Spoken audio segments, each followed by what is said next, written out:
Good everything, everyone. Welcome back to the studio, the MB Art Studio, and more. So, I wanted to come on quickly and share with you the way I set up to get started with decorating a journal or completing a project, any kind of project. So, I usually separate all of the materials that I think I'm going to add into a small tote like this, or sometimes it's a tray. So I usually like to use the tote more because it has the different sections and I can kind of put things in an arrangement of how I think I might need them or how I think I might use them. So for example, over here in one of the compartments, I have my stapler, my larger stapler, my tiny attacher, and my scissors, and a palette knife. Now, I use this palette knife, well, it's actually a mini spatula for cake decorating, but I don't use this one for cake decorating. I got this one at a secondhand store. I use this actually for my leftover glue. So whenever I have glue sticks that are down at the end, I scoop them out and I put them into this jar, and then I use this palette knife to kind of spread on when I want to use it so that I'm not being wasteful. So I keep all of what I think I'm going to use preliminarily to decorate the journals over here. These are small bits and pieces, small items, pieces of snippet roll are hanging over, and then in the back, what you can't really see are larger sheets of papers that I might fold up and use in a journal, which in this journal I will do so. So I also keep like a ticket roll because I use the tickets a lot.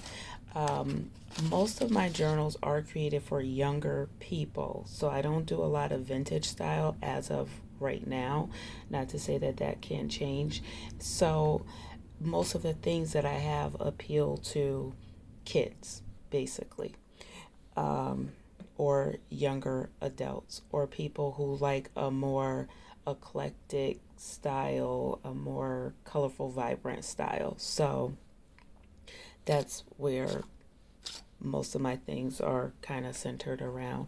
I also keep my ruler close by in case I need to cut something, measure out something, etc. And I keep this small container of washi tape. These are the ones that I tend to grab a little bit more frequently, and also not even just grab a little bit more frequently, but I'm trying to use them all up. I'm trying to use up as much of my washi as possible, so I always create a goal for myself to try to clear off at least 3 rolls a month. And if anyone out there knows what I mean about washi, that's the one craft supply that you can never use up. So that's always my goal. And then next to the mat, I keep my glue. I have started using Fabri-Tac for pretty much everything, paper, whatever. I find that this is the best glue. It dries the quickest in my environment.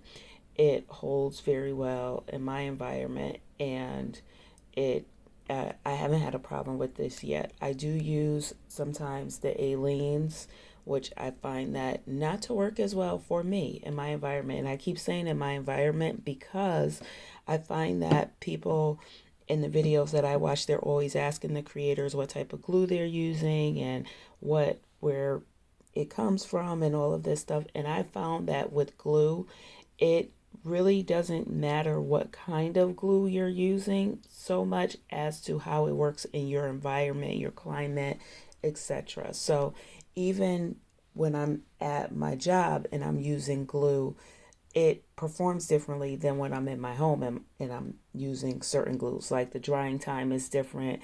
It takes a different amount of time to stick and hold. So with that being said, I don't think the glue matters as much. I think it's a guideline, it's a suggestion for people to go with, but people really have to kind of play around and find their own glue. I use a lot of glue stick, different ones. This is just the one that I'm using right now. I tend to like to use the colored glue stick so I can see where I'm actually putting the glue. I know a lot of people don't like the color glue stick, but it works for me. I use the white glue stick as well. This is Fabri-Tac, but it's just in a little tinier bottle with a tinier nozzle. So I again just wanted you to come on and see how I set up. Let me give you like a kind of, if I can, like a side view. So this is a tote, has a handle. Just give you a kind of a view of how I set up to work on a project, and it might be something that you would like to do if you're just starting out, or if you're a seasoned bookmaker or a journal maker or a crafter and you're looking for a new way to organize your things. I do it this way so that I can kind of keep the majority of the space that's immediately around me kind of cleaned off. And I tend to work better if I have a cleaner area than a messier area. And I know that the existing area around, kind of outside of my desk area, my table that I'm working on now, has lots of bits and pieces around, lots of things. So I can always get up and go and grab extra things. But what I'm going to use for the project that I know for sure I'm going to use is right here. And then once I'm done, I'll kind of go looking for other pieces, which I'll fill up into this bucket in the different slots, and then I'll go from there.